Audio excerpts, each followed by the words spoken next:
So, your latest project, Lucy Barat and the Revoirs, is just the last achievement of your musical career. So what did you take with you in this project for your previous experiences?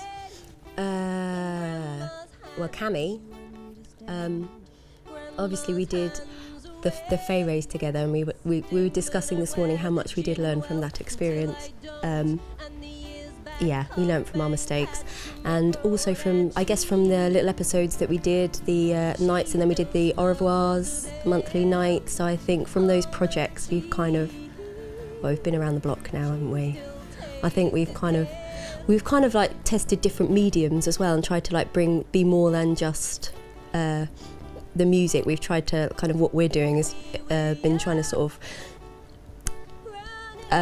I guess appeal to lots of different groups of people in lots of different ways that aren't just sort of the stereotypical turning up and doing promoters nights and gigging and doing all that kind of thing.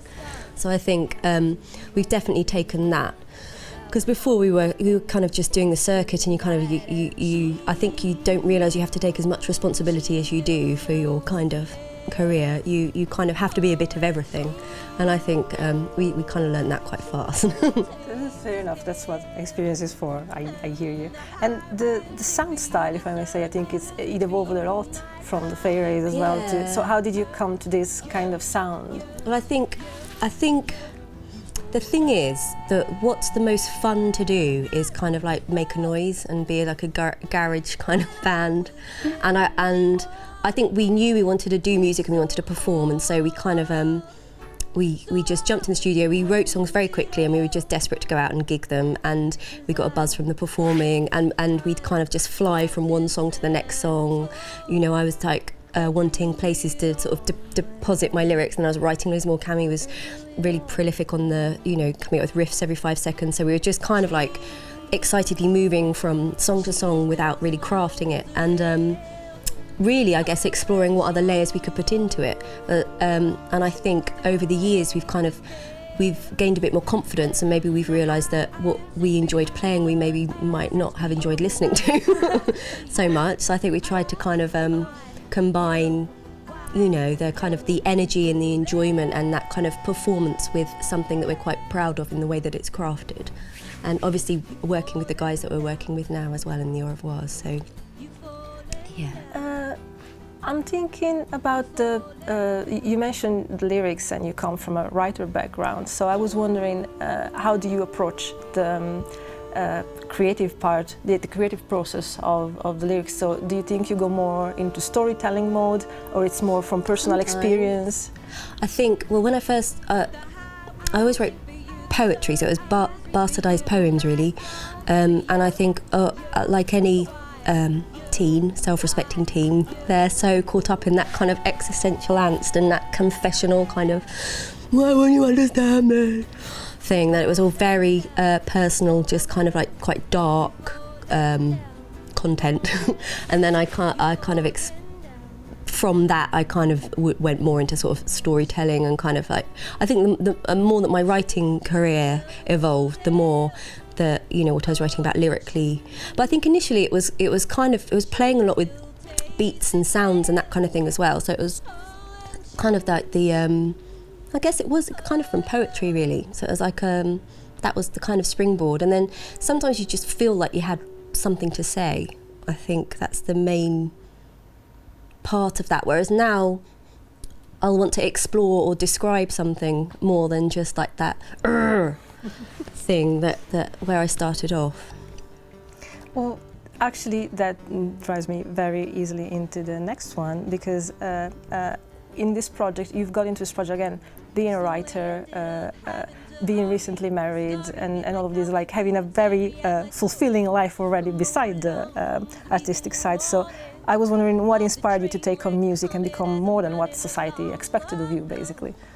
Well, I don't know what society expected of me, but in the sense of being women, so you have you have your thing, you have a family, and you're fulfilled. I tell you what, because I came from acting, and I found that very difficult to be a woman in that industry. It's really quite. Most of your castings are sort of on. Well, I don't know. I spent 3 years at drama school, sort of being filled with these kind of very thespian kind of, you know, dreams of like the National Theatre and you know, kind of all of that script study, and then you come into the industry and it's kind of, I mean, obviously the industry is more than kind of the acting, but as a youngster, if you didn't fall into the ingenue part, which meant that you had to never cut your hair, don't put on any weight, kind of, when you went to cast, my agent said to me to flirt with male casting directors and to get on and joke around with female. Like, it was all very, and it was so difficult. And obviously your shelf life is younger than you'd think. Like, if you haven't got a foot in the door by kind of 25, it was kind of, you know, the clock was ticking from the moment you left drama school, really. And that was really harsh. And I kind of thought, do you know what, I wanted the kind of the fuck it of being able to perform and express myself, and I thought music was perfect for that, because it was a way, you know, I think I listened to Patti Smith said the other day on Desert Island Discs, I'm listening to Desert Island Discs now, reaching that age, that she was a poet. She always thought of herself as a poet first and foremost rather than a musician, but she thought that she couldn't just stand there and recite her poems. She had so much more energy and more to kind of give that she needed it to be something else. And I think, if anything, that's where I fit into it, how I don't ever see myself as a singer. I see myself as a vocalist, and it comes from that writing. And I think that I think coming from the acting, I thought I'd have more freedom and I thought I could be myself more. But obviously there's the same limitations in most artistic industries, being a woman. Well, to be honest though, you managed to sort of revert the sense of authority around bands, so you're the front woman and you're playing with 3 guys. So how did it work for you? What kind of challenges, if any, you had to face to establish this kind of dynamic that works for you? So being the front woman and sort of the boss around the band that is male though.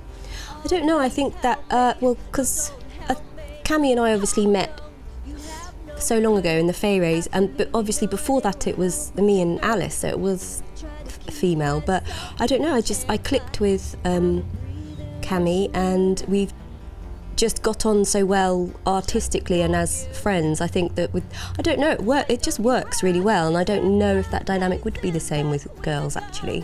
I think I don't know, I have always got on with boys and male company, and there seems to be less complicated, I think.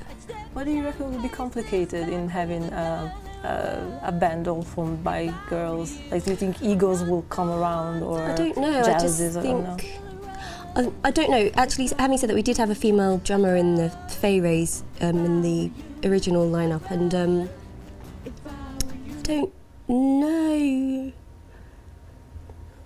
I don't know, because obviously it's personalities as well, isn't it? Yeah. So it's not just kind of.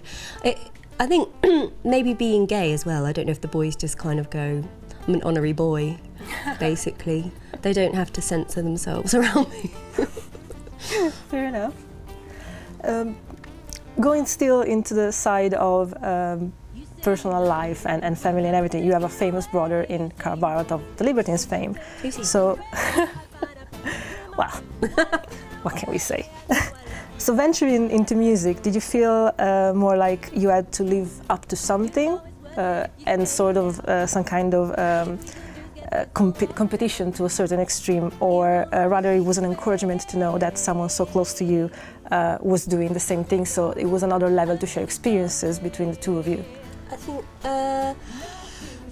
think when we were younger we were quite competitive just in life, not necessarily in kind of being the Carl and I kind of went everywhere together because our parents divorced, so we went to our mothers or to our fathers, and I guess we were the only kind of continuous with each other, so kind of our relationship as children was we kind of needed each other, and we wanted each other to just get the fuck out of our sight at the same time. We wanted to form our own identity, and I think I went off and went to drama school. Carl went off and explored music, and I think when I sort of started to have a go at it, he was very encouraging, and we've always admired each other's writing, and Carl writes as well, like prose, which very well as well, so he's sort of and acting and all of that kind of thing. I think we've both done the same things, writing, acting, singing, just perhaps at different levels of notoriety. And I just thought, he does what he does, and it's out there, and there is no competing or comparing to that. It's but I didn't feel threatened by it either. I just thought, we do what we do and we enjoy doing it, and that's just kind of where it is. It goes where it goes, and if people like it, they like it. And to be honest, I don't feel much more pressure than that, just because otherwise you'd just, it would be horrific. You have a very artistic gene clearly in the family then. I don't know. Well, yes, we do. Yeah, we do. Yeah, from my dad and like our other siblings. And anyway, you're collaborating on the next single for the Revoirs with him, aren't you? Yeah. Well, yeah, we are. Well, I ended up writing it all because he's so busy. But he's singing with us. Hopefully he will. It depends on the time that he has. But we've put the song together. He's come and sung the vocals that I've kind of assigned him, and hopefully if he gets a chance to kind of embellish or change. But I think we'll do more together. I think this was just a kind of, it's about our childhood and everything. So it was a kind of was nice that he be a part of that as well. That's lovely. That's again an amazing level to show experience. So going back to the situation of being a woman in the artistic industries, do you think aiming for gender equality in the music industry specifically means more impartiality on the artistic work? So whether it comes from a male or a female, is just the artistic work that counts? Or rather, is it actually about embracing the fact that male and female look at the world in different ways? So it is about celebrating the differences that we see it, and bringing a wider variety to the scene with the strong differences and just going for that, basically. Well, I don't know. The thing is, it tends to be that girls take their clothes off, and that seems to be the starting point. You get undressed to go on stage. It's very, once you manage to maybe step away from that, then maybe it does come down to what you're singing about and the take you have on the world. But I don't know. It's very difficult to say because there are so few in the kind of genre of music that we're in, because it just is a kind of boys' club. I mean, if you look at the festival announcements so far, the lineups are so cock heavy, it's ridiculous, and it's just like year after year it's the same thing, and people kind of like, it's not like there's not girls in music, there are, but I think there are certain genres where it is a boys' club, and then other genres you basically have to get your tits out, really. Yeah, I noticed the other day that they realized the last 12 years the only female headliner of Coachella was Björk, just once, and then any other headliner was male or a band. The fuss they kicked up over Florence as well, it was just like, I don't know, and it's kind of, it's still kind of accepted. Like, people grumble, but not much is done about it, really.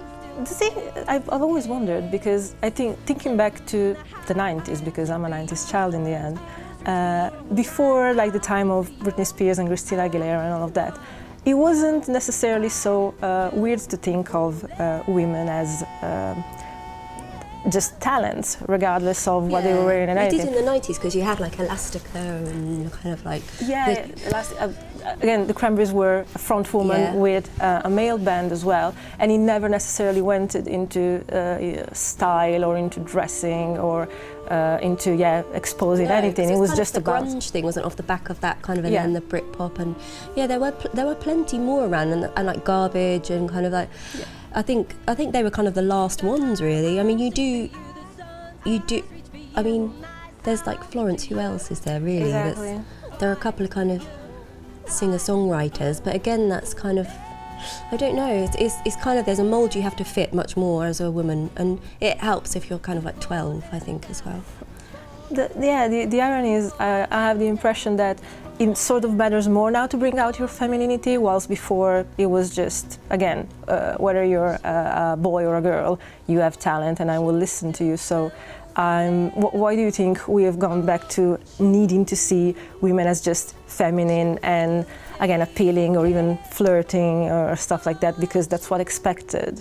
I don't know. I mean, if you look, the major labels basically are signing kind of 4 12-year-olds in a leather jacket. I mean, literally, that teenagers in a leather jacket, for it, you'd think that there's an insatiable desire for that. Like they still think that it's teenage girls that are buying records and gig tickets, when that's not the case. And I think if you need every area of life needs their poster child. I mean, you know, like I was saying, I sung about things that might be relevant to an equally tortured 16-year-old or 18-year-old when I was that age, and I'm not that age anymore, and I kind of have different experiences, as will the people that kind of listen to our music, hopefully.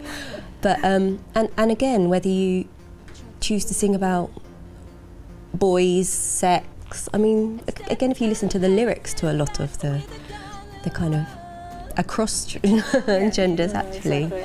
So it's just, it's this focus on the look that I've gone back to this, and I find ironic that in the 90s, to establish the fact that a woman was an artist, it wasn't necessarily down to makeup or revealing clothes. And one of the most celebrated thing about, she's such a feminist and she's defending the position of woman now, comes from Nicki Minaj, which is just an opposite way to do it. Like my body is mine and I'll show it and I'll do, which I understand, but it's completely the opposite way in 15 years' time. So I don't know if that's very cleverly just, that's some clever press, because there wasn't that Miley Cyrus as well, where she's naked, kind of like, it's my body, I do what I want, or are you still just giving everyone what they want, but you've got this tagline to please the feminists, or the kind of because what is she doing differently?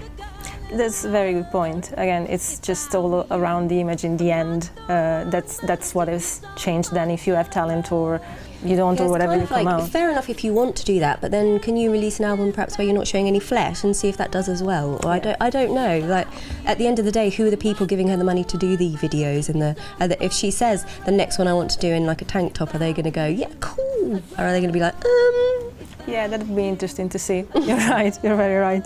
So coming to the end, from your point of view as an artist, do you think, where do we stand between talent and passion? Should we do what we love and what we're passionate about, or what we're really good at? Because in most cases, sometimes they just do not coincide. Well, I would think if you're really good at something, there's got to be some level of enjoyment from just achieving, unless it's like beheading puppies or something. But if it's like, I don't know, well, obviously passion, because you're not going to be happy otherwise. Then you just hope that you're good at what your passion is. Yeah. Or at least working enough of it to actually become good at that. Yeah, it's always worth spending the time. Okay, we're done. Thank you so much for your time. It was so amazing and interesting, everything that we touched. Thank you so very much. Thank you for having us. No, don't help me. Oh no, you have no clue. Absolutely no idea what I will put you through. Try to keep myself in check, but I'm a breathing Russian roulette. I tried to warn you. Why don't you run?